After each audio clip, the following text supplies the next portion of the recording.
Bonjour mon ami, ma sœur, mon frère en Christ. Bienvenue.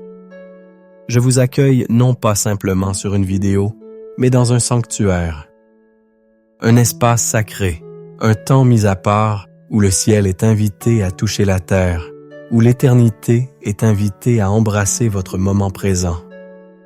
Je crois fermement que vous n'êtes pas ici par hasard. Le Saint-Esprit, dans sa grâce infinie, a orchestré ce rendez-vous divin entre votre cœur et la parole vivante de Dieu. Aujourd'hui, nous n'allons pas survoler un sujet. Nous allons plonger dans les profondeurs d'une vérité qui a le pouvoir de briser des chaînes que vous portez peut-être depuis des années, voire des décennies. Nous allons nous ancrer dans la puissance du psaume 3, un cri de guerre et un hymne de confiance écrit par David au cœur de la plus grande humiliation de sa vie. Et le thème central, la promesse qui va résonner dans chaque fibre de votre être, se trouve dans ces quelques mots divins. Tu es celui qui relève ma tête. Je veux que vous entendiez cela comme une promesse personnelle. Ce moment que nous partageons n'est pas une simple écoute passive. C'est une séance de guérison spirituelle, une chirurgie de l'âme orchestrée par le grand médecin lui-même. La honte, ce poison silencieux qui incline nos têtes, qui vole notre voix, qui nous fait marcher le dos courbé, doit tomber. Dieu désire vous voir marcher, non pas la tête basse, écrasée par le poids du passé, des échecs ou des opinions des autres, mais la tête haute, couronnée de sa grâce et de sa faveur. La promesse de cette session, si vous restez jusqu'au bout, si vous vous engagez avec votre esprit et votre âme, est une véritable métamorphose. Nous allons démanteler les forteresses de la honte et reconstruire sur le roc de votre identité en Christ. C'est une invitation à passer du murmure de l'accusateur au son triomphant de la voix de votre Père qui déclare votre valeur inestimable. Alors, je vous invite à faire une chose avant de continuer. Préparez-vous comme pour une rencontre royale. Trouvez un lieu de calme où vous ne serez pas dérangé. Fermez les autres onglets. Mettez votre téléphone en mode silencieux. Prenez peut-être un verre d'eau, un cahier si vous le souhaitez. Mais surtout, préparez votre cœur. Respirez profondément et, comme un acte prophétique, un signal envoyé au monde spirituel que vous êtes sérieux dans votre démarche, écrivez dans les commentaires. Amen, je suis prêt. Relève ma tête, Seigneur. Que ce soit votre premier pas de foi dans cette nouvelle saison de liberté. La honte. Parlons-en. Parlons de ce poids invisible mais si lourd qui pèse sur vos épaules dès le réveil. Parlons de cette première pensée qui vous assaille avant même que vos pieds ne touchent à tort le sol. Ce murmure insidieux qui vous rappelle vos échecs d'hier, vos faiblesses, vos regrets. C'est la voix qui vous dit « Qui es-tu pour prier? Qui es-tu pour espérer? » Si les gens savaient vraiment, cette voix vous connaît. Elle connaît le dossier de vos erreurs passées et le brandit devant vous comme une accusation permanente. C'est le film de cette décision catastrophique qui repasse en boucle dans votre esprit. C'est l'écho des paroles blessantes d'un parent, d'un enseignant ou d'un ex-partenaire. Des mots qui ont été semés comme des graines toxiques dans le sol de votre identité. Tu n'es pas assez bon et tu n'y arriveras jamais. Tout finira Séoul. La honte est un geôlier subtil. Elle ne crie pas toujours, souvent elle chuchote. Elle vous convainc que l'isolement est la meilleure solution, parce qu'en vous cachant, personne ne pourra voir vos failles. Elle vous pousse à construire des murs, non pour vous protéger des autres, mais pour cacher ce que vous croyez être une vérité honteuse sur vous-même. Regardons comment elle opère au quotidien. Elle se manifeste dans cette peur paralysante de prendre la parole en public, de peur que vos idées soient jugées ridicules. Elle est présente dans votre réticence à postuler pour ce travail ou à lancer ce projet, parce que la voix de l'échec passé crie plus fort que la promesse de l'avenir. La honte se nourrit de la comparaison. Vous faites défiler les réseaux sociaux et chaque photo de famille parfaite, chaque réussite professionnelle célébrée, chaque corps idéal devient un miroir déformant qui vous renvoie une image de votre propre insuffisance. Vous ne voyez pas la réalité en coulisses de ces vies, vous ne voyez que la mise en scène. Et la honte vous dit, « Tu vois, eux, ils ont réussi. Toi, tu es à la traîne. » Elle vous vole votre joie dans les moments de célébration, car même au milieu des rires, une petite voix vous demande si vous méritez vraiment ce bonheur. Elle empoisonne vos relations, vous faisant douter de l'amour de ceux qui vous entourent, vous demandant constamment s'ils savaient qui je suis vraiment, m'aimeraient-ils encore? C'est une agonie spirituelle et émotionnelle. C'est le sentiment d'être à la fois exposé et invisible. Exposé dans vos imperfections, mais invisible dans votre vraie valeur. Le psalmiste connaissait ce sentiment. Dans le psaume 42, il crie « Pourquoi t'as battu mon âme et gémis-tu au-dedans de moi? Espère en Dieu, car je le louerai encore. Il est mon salut et mon Dieu. » Psaume 46. Il dialogue avec sa propre âme. Âme abattue. Il reconnaît le poids qui pèse sur lui, cette tristesse profonde qui n'est souvent qu'une autre facette de la honte. C'est cette sensation que l'âme est physiquement courbée, incapable de se redresser. Et d'où vient cette honte? Ses racines sont profondes et multiples. Il y a la honte héritée, celle qui se transmet de génération en génération. Peut-être venez-vous d'une famille où l'on ne parlait jamais de ses faiblesses, où l'apparence était tout et où toute erreur était une tache sur l'honneur familial. Ce script familial, c'est gravé en vous. Il y a la honte culturelle, celle qui est dictée par les standards de succès, de beauté ou de performance de la société. Si vous ne cochez pas les cases, le monde vous envoie le message que vous êtes en marge, que vous êtes moins. Il y a, bien sûr, la honte qui vient de nos propres péchés et de nos erreurs. Et c'est là que l'ennemi de nos âmes est un maître tacticien. Il prend une erreur, une chute, et au lieu de vous permettre de recevoir le pardon de Dieu, il la transforme en une identité. Vous n'avez pas simplement fait une erreur. Il vous dit que vous êtes une erreur. Vous n'avez pas seulement échoué. Il vous dit que vous êtes un échec. Cette distinction est cruciale. La culpabilité dit « j'ai fait quelque chose de mal ». La honte dit « il y a quelque chose de mal en moi ». Et c'est ce mensonge fondamental que nous sommes ici pour démolir aujourd'hui par la puissance de la parole de Dieu. Dieu, dans sa grâce, sépare toujours l'acte de la personne. Il condamne le péché, mais il aime le pécheur passionnément. L'ennemi, lui, fusionne les deux pour vous maintenir dans la condamnation. Alors vous vous retrouvez, comme l'écrit l'apôtre Paul, dans une guerre intérieure. Je ne fais pas le bien que je veux, et je fais le mal que je ne veux pas. Romains 7:20. Et la honte s'engouffre dans cette brèche, vous accusant de votre propre hypocrisie. Mais écoutez et écoutez la bonne nouvelle. Jésus, sur la croix, n'a pas seulement porté nos péchés, il a aussi porté notre honte. Hébreux 12:2 nous dit qu'il a méprisé la honte pour la joie qui lui était réservée. Il a enduré l'humiliation publique la plus extrême, nu, battu, moqué, abandonné, pour que vous n'ayez plus jamais à vivre sous le joug de la honte. Il a pris votre vêtement de honte pour vous revêtir de son manteau de justice.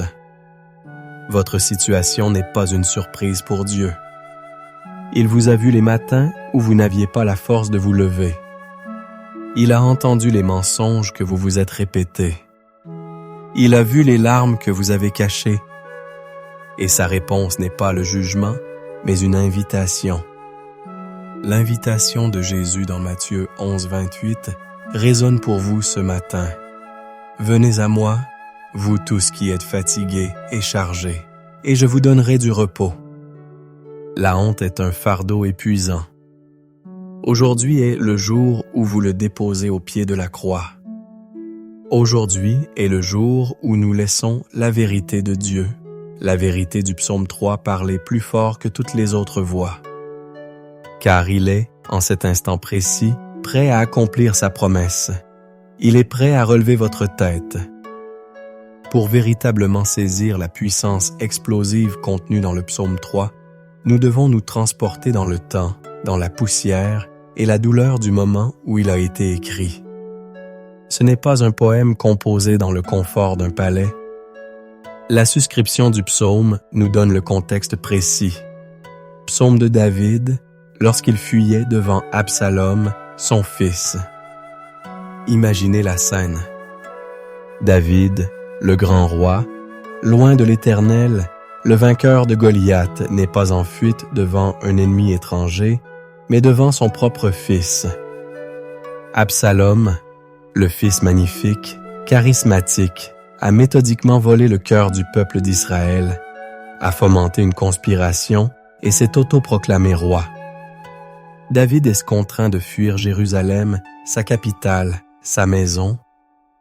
Il marche pieds nus, pleurant, la tête couverte en signe de deuil et d'humiliation profonde. 2 Samuel 15-30. Ce n'est pas seulement une défaite politique, c'est une trahison intime, une honte publique et un chagrin paternel insupportable. Voilà le creuset dans lequel ce psaume est forgé. David a toutes les raisons de garder la tête basse. Son royaume s'effondre, sa famille est brisée, son peuple se retourne contre lui. C'est dans cette obscurité que jaillit le premier cri du psaume. Ô Éternel, que mes ennemis sont nombreux. Quelle multitude se lève contre moi. Psaume très droit. David ne nie pas la réalité. Il regarde sa situation en face. La spiritualité authentique n'est pas le déni. Il voit la multitude. Puis, il expose le cœur du message de la honte, le venin distillé par ses ennemis et probablement par ses propres doutes. Combien qui disent à mon sujet, point de salut pour lui auprès de Dieu. Psaume 3. C'est l'attaque ultime. Ils ne disent même pas seulement « David est fini politiquement », ils disent « Dieu lui-même l'a abandonné ». C'est le mensonge central de la honte. Ton péché, ton échec est si grand que même Dieu ne peut plus ou ne veut plus t'aider. Tu es trop loin. C'est sans espoir.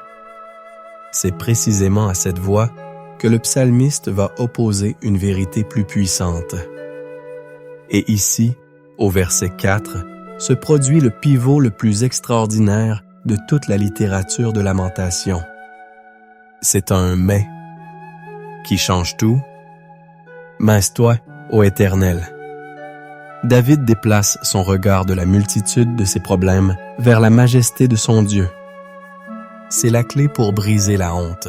Cesser de regarder à l'horizontale les opinions, les circonstances, pour regarder à la verticale Dieu. Il continue. Tu es mon bouclier. Le mot hébreu, Poeshet Magin. Un magin n'était pas un petit bouclier qui protégeait juste une partie du corps.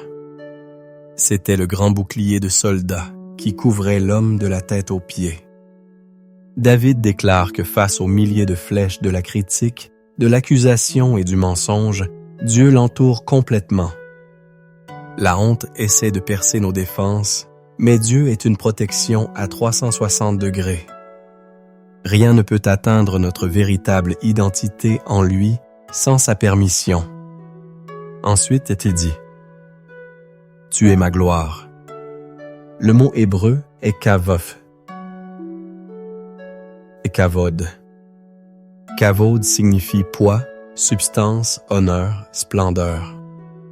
Alors que le monde cherche sa gloire dans la réussite, la popularité ou la richesse, David, dépouillé de tout, déclare « Mon honneur, ma valeur, ma substance ne viennent pas de mon trône ou de l'opinion du peuple. Ma gloire, c'est toi, Seigneur. » C'est une révolution copernicienne de l'identité. La honte vous dit que votre valeur dépend de vos performances. Dieu vous dit que votre valeur est ancrée en lui et qu'elle est donc inébranlable et immuable. Et enfin, nous arrivons au cœur de notre prière. Et celui qui relève ma tête. En hébreu, merim roshi. Dans la culture antique, baisser la tête était le signe universel de la défaite, de la tristesse, du deuil et de la honte. Relever la tête de quelqu'un était un acte de roi, un acte de restauration, de pardon, de justification et d'honneur.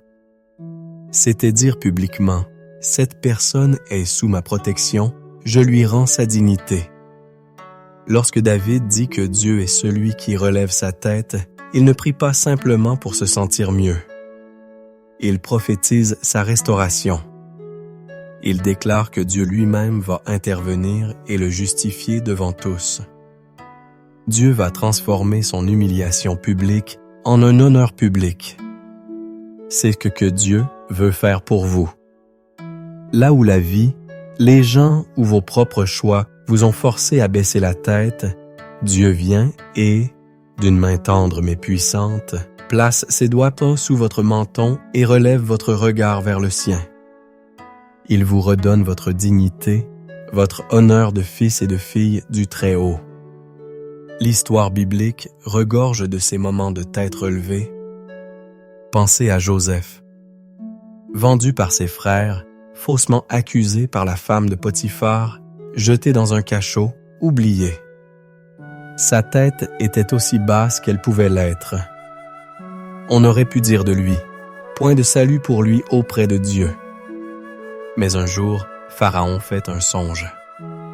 Et Dieu, celui qui relève les têtes, sort Joseph de la prison, le place devant le souverain le plus puissant du monde, et l'élève au rang de second personnage de l'Égypte. Sa honte a été transformée en un honneur spectaculaire, non seulement pour lui, mais pour le salut de sa famille et du monde entier. Pensez à la femme adultère dans Jean 8. Traînée sur la place publique, la tête baissée, attendant les pierres de la condamnation, submergée par une honte insoutenable. Jésus s'abaisse à son niveau, écrivant sur le sol. Puis, il se relève et prononce ces paroles libératrices, « Que celui de vous qui est sans péché jette le premier la pierre. » Un par un, les accusateurs s'en vont. Jésus se retrouve seul avec elle et lui demande, « Femme, où sont tes accusateurs? Personne ne t'a condamné? » Personne, va leur salut, répond-elle. Et Jésus, celui qui relève la tête, lui dit, « Moi non plus, je ne te condamne pas. Va et ne pêche plus. » Il ne nie pas sa faute, mais il la sépare de la condamnation et lui rend sa dignité pour qu'elle puisse repartir la tête haute. David, fort de cette révélation, continue. « De ma voix, je crie à l'Éternel, et il me répond de sa montagne sainte. Va, peins-tu. » La prière devient l'arme qui active la promesse. Et quelle est la conséquence? Je me couche et je m'endors. Je me réveille, car l'Éternel est mon soutien. Je ne crains pas les myriades de peuples qui m'assiègent de toutes parts. Va, Sheksied. C'est extraordinaire. Au milieu de la trahison, poursuivi par une armée, David dort en paix. Le sommeil est l'un des premiers indicateurs de notre état intérieur. L'anxiété et la honte nous tiennent éveillés la nuit, ruminant le passé et redoutant l'avenir. La paix de Dieu, qui découle de la confiance en son rôle de Magen, Kavod et Merim Roshi, nous permet de nous reposer même au cœur de la tempête. C'est l'antidote divin à l'épuisement burn-out, causé par le combat incessant contre la honte. Vous pouvez enfin déposer les armes de l'auto-justification et de l'inquiétude, parce que votre protecteur et vindicateur ne dort ni ne sommeille. C'est un abandon total, une confiance radicale que la bataille finale lui appartient. Le psaume se termine par un cri de guerre et une bénédiction. « Lève-toi, Éternel. Sauve-moi, mon Dieu. Car tu frappes à la joue tous mes ennemis. Tu brises les dents des méchants. Le salut est auprès de l'Éternel. Que ta bénédiction soit sur ton peuple. » est inévique. David ne demande plus seulement la restauration de son honneur, mais la défaite totale des forces. Et c'est ce qui l'assaille. Et il termine en déplaçant à nouveau l'attention de lui-même vers Dieu et son peuple. C'est la marque d'un cœur guéri. Il passe de la préoccupation de sa propre situation à un désir pour la bénédiction des autres. La guérison de votre honte personnelle vous libérera pour devenir un agent de guérison et de bénédiction dans la vie de ceux qui vous entourent. Voilà la profondeur de ce psaume. Il est le chemin qui mène du fond de l'abîme de la honte au sommet de la confiance en Dieu. Et ce chemin est ouvert pour vous, maintenant. Avant de nous plonger dans ce temps de prière profonde, il est essentiel de préparer le terrain de notre cœur. Une prière puissante ne naît pas seulement de nos lèvres, mais d'un cœur bien disposé, d'un sol labouré et prêt à recevoir la semence de la parole de Dieu. Imaginez un jardinier qui voudrait planter une fleur magnifique. Il ne jetterait pas simplement les graines sur un sol dur, rempli de mauvaises serbes. Non, il commencerait par préparer la terre. Il arracherait les mauvaises herbes, retournerait la terre pour l'aérer, et peut-être même y ajouterait-il du compost pour la nourrir. C'est ce que nous allons faire maintenant, ensemble, dans nos cœurs. La première étape est celle de la repentance. La honte s'accroche souvent à des péchés non confessés. Tant que nous essayons de les cacher, de les minimiser ou de les justifier, nous donnons à l'ennemi un droit légal de nous accuser. La Bible dit dans 1 Jean 1:9, « Si nous confessons nos péchés, il est fidèle et juste pour nous les pardonner et pour nous purifier de toute iniquité. » La confession n'est pas un acte pour informer Dieu de quelque chose qu'il ignore. C'est un acte d'humilité et d'honnêteté qui nous aligne avec la vérité de Dieu. Alors, en cet instant, demandons au Saint-Esprit de sonder nos cœurs. Y a-t-il une action, une parole, une pensée que vous avez gardée dans l'ombre? Sans aucune condamnation, avec douceur, présentez-la simplement à Dieu. Dites-lui, « Père, je reconnais cela. Je te le remets.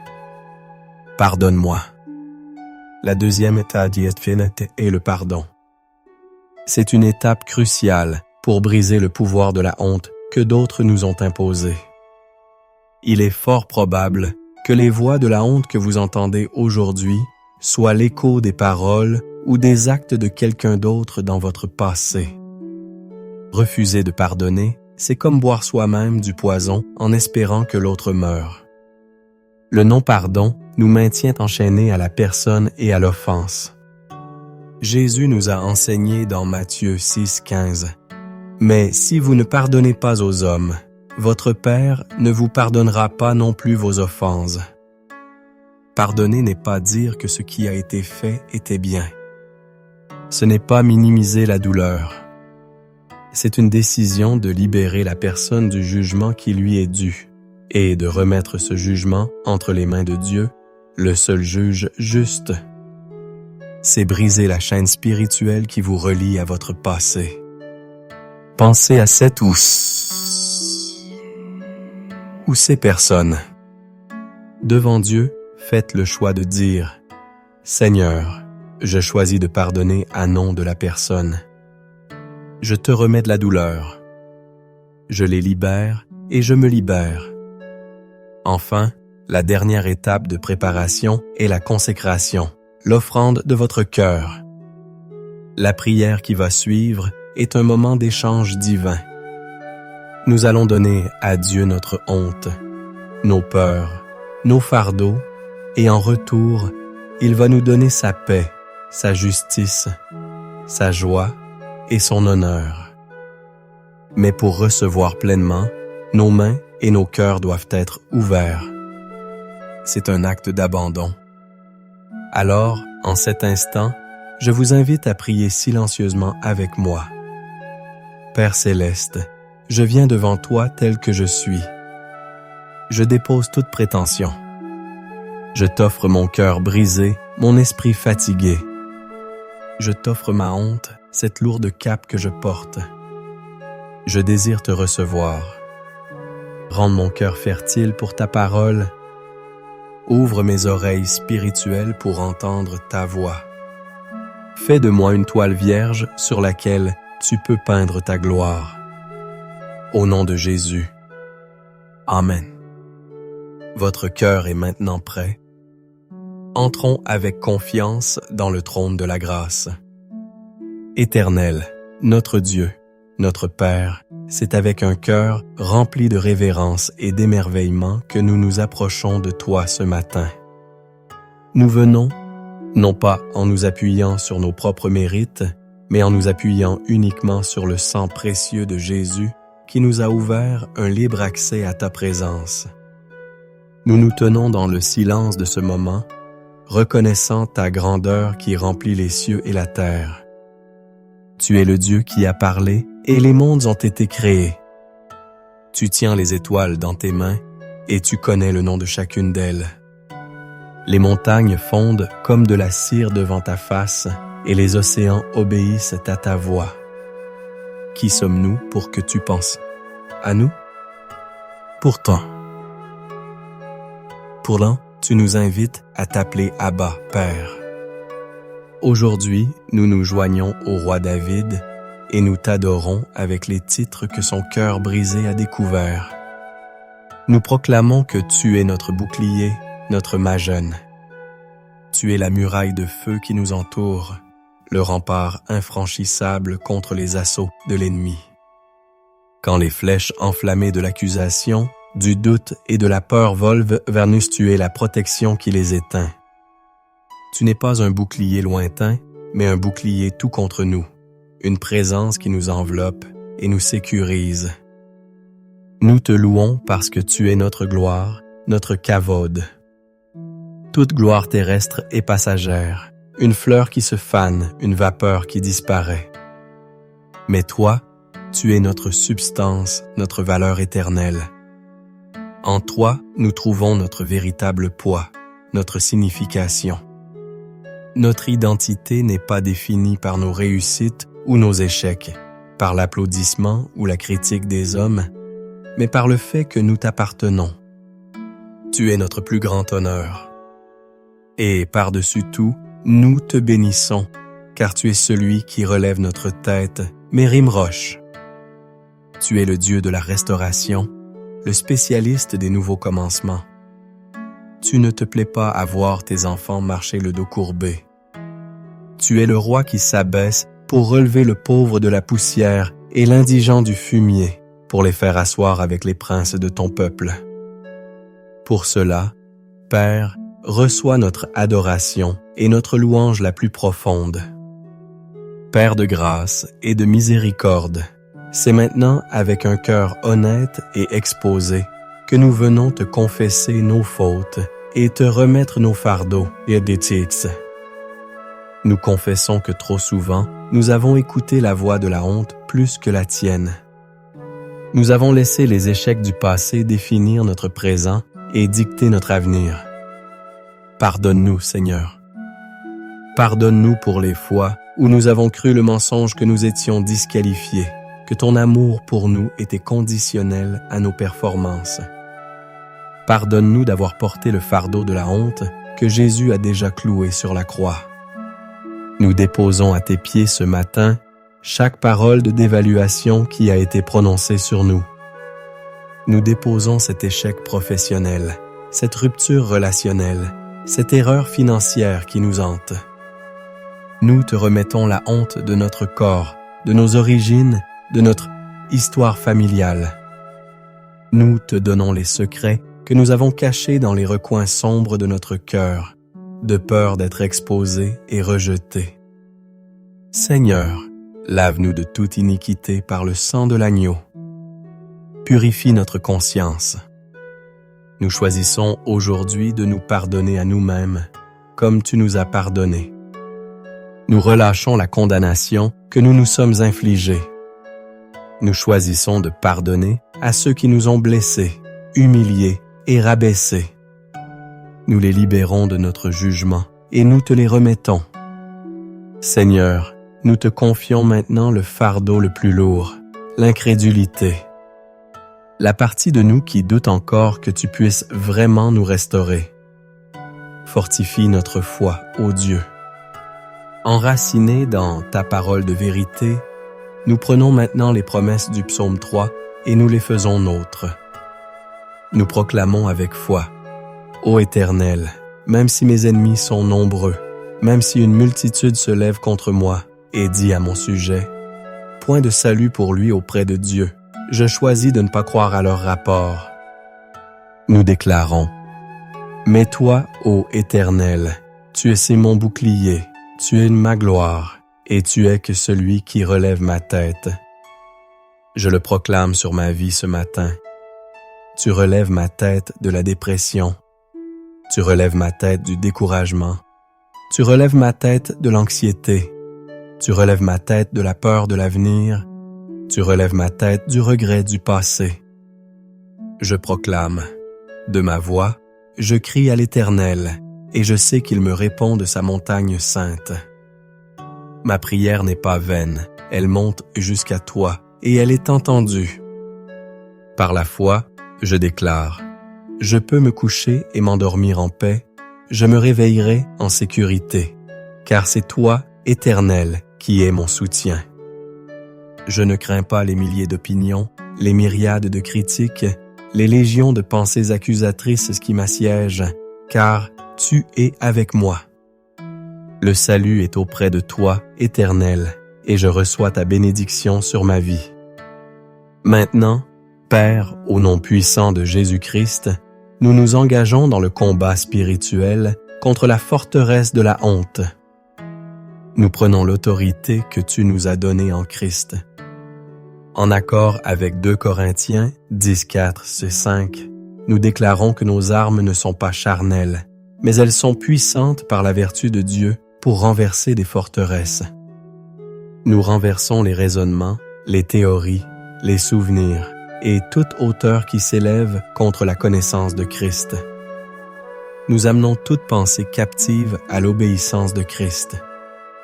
Chaque pensée qui dit « tu es indigne », nous la clouons à la croix. Chaque pensée qui dit « tu es un imposteur », nous la déclarons mensonge. Chaque pensée qui dit « Dieu est déçu de toi », nous la confrontons avec la vérité de Romains 8:1. Il n'y a donc maintenant aucune condamnation pour ceux qui sont en Jésus-Christ. Nous prenons le bouclier de la foi mentionné dans Éphésiens 6:16 pour éteindre tous les traits enflammés du malin. Nous annulons chaque parole de malédiction, chaque étiquette négative qui a été prononcée sur nous. Au nom de Jésus, nous brisons tout accord que nous avons fait consciemment ou inconsciemment avec l'esprit de honte. Nous renonçons à la peur de l'homme. Nous renonçons à l'esprit de performance.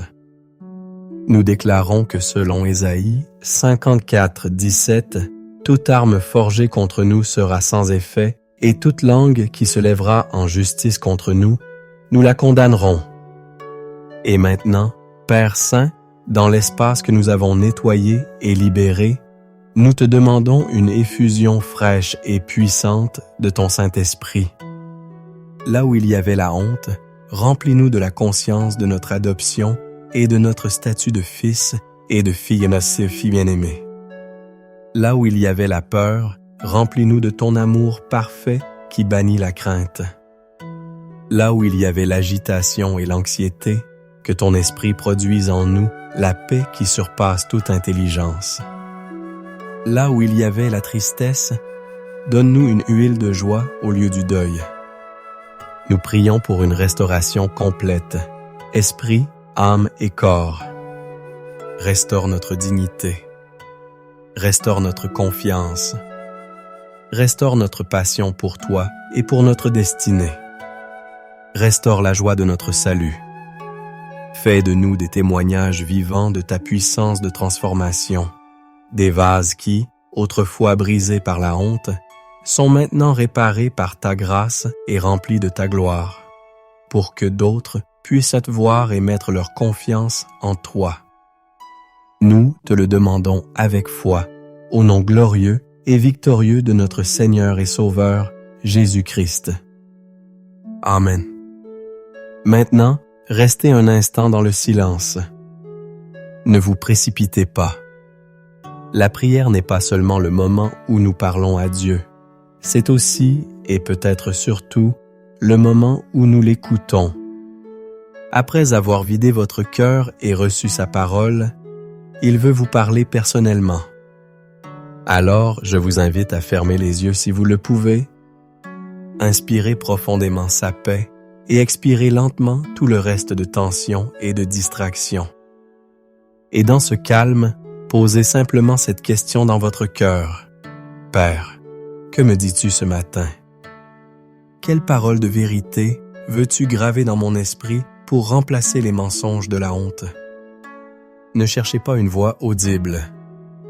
Soyez attentif à une pensée douce, à une image qui vient à l'esprit, à un verset biblique qui refait surface, à un sentiment profond de paix ou d'amour. C'est le Saint-Esprit qui vous parle, qui applique le baume de sa guérison directement sur vos blessures. Prenez encore 1 minute. L'Éternel parle à ton cœur. Accueille. Reçois. Laisse sa vérité te définir.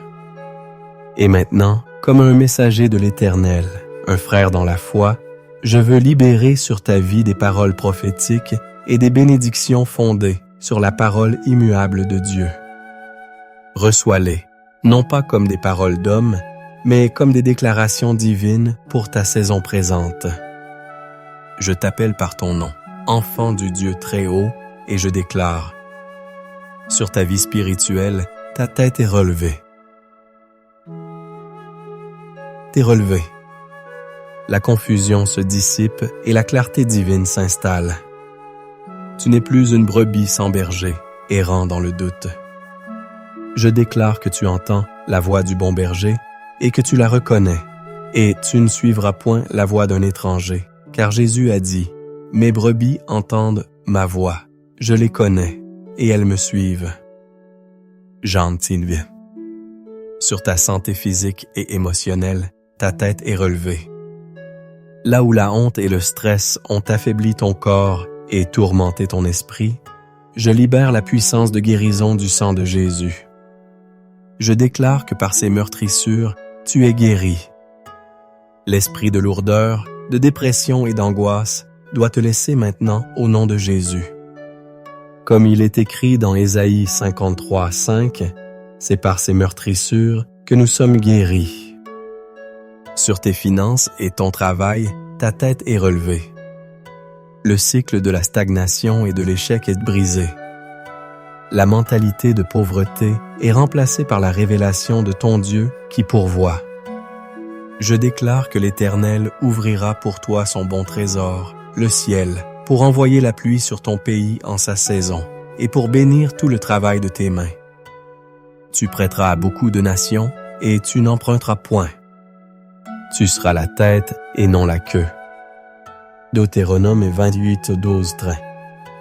Sur ta famille et tes relations, ta tête est relevée. Là où la discorde, l'incompréhension et la blessure ont régné, je libère l'esprit de réconciliation de grâce et d'amour divin.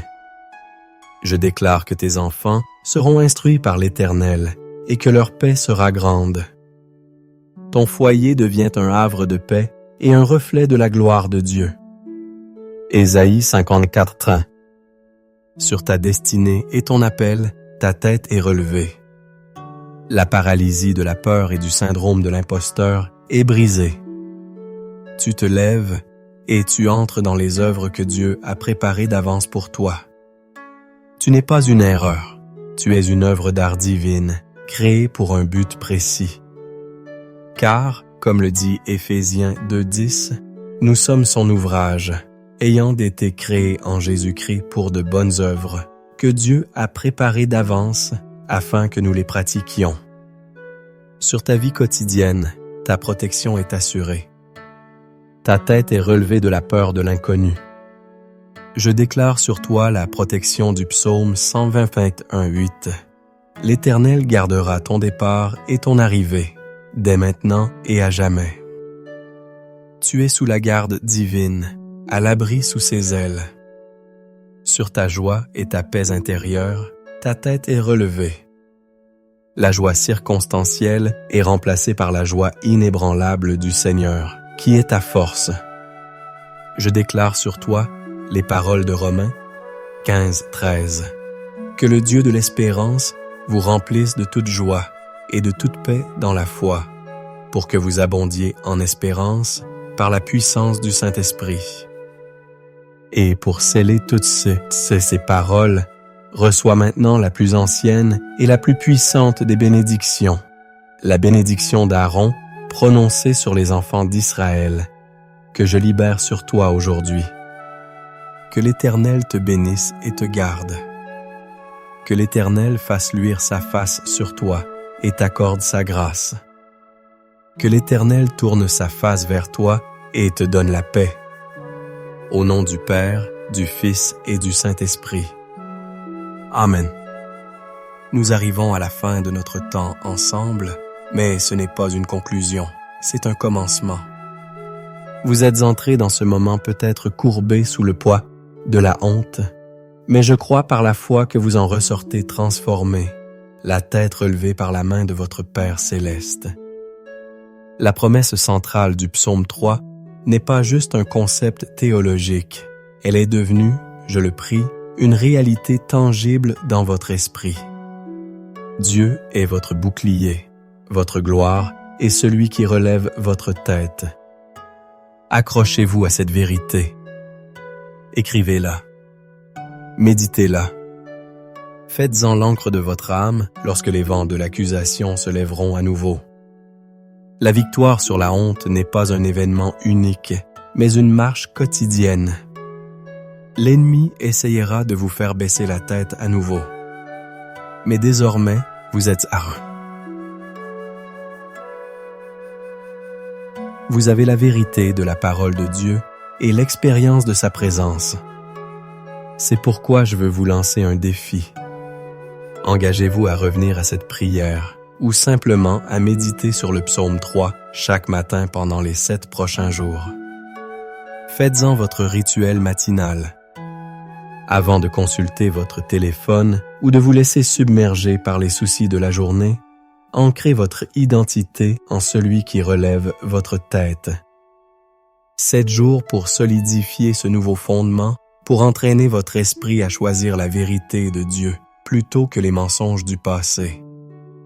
Si ce temps vous a béni, aidé ou transformé, aidez-nous à propager cette lumière. Votre témoignage est puissant. Dans les commentaires, partagez un mot, une phrase sur ce que Dieu a fait pour vous aujourd'hui. Quelle parole a particulièrement relevé votre tête? Votre commentaire pourrait être la réponse à la prière de quelqu'un d'autre qui lira. Ensuite, je vous encourage à aimer cette vidéo, car cela aide l'algorithme à la montrer à plus de personnes qui en ont désespérément besoin. Et si vous n'êtes pas encore abonné à la chaîne, faites-le et activez la cloche de notification pour ne manquer aucun de nos futurs rendez-vous divins. Enfin, Pensez à une personne dans votre entourage qui lutte peut-être en silence contre la honte et partagez-lui ce lien. Vous pourriez être l'instrument que Dieu utilise pour commencer sa guérison. Vous trouverez également dans la description un lien vers une playlist de prières matinales pour vous aider à continuer sur cette lancée. Merci d'avoir passé ce temps précieux avec nous. Marchez aujourd'hui avec une nouvelle assurance. Marchez non plus comme un captif de votre passé, mais comme un ambassadeur du Roi des Rois. Marchez la tête haute, non par orgueil, mais par une humble reconnaissance de la grâce immense qui vous a été faite. Soyez bénis, soyez fortifiés, et rappelez-vous toujours que le Dieu de l'univers est celui qui relève votre tête. À très bientôt.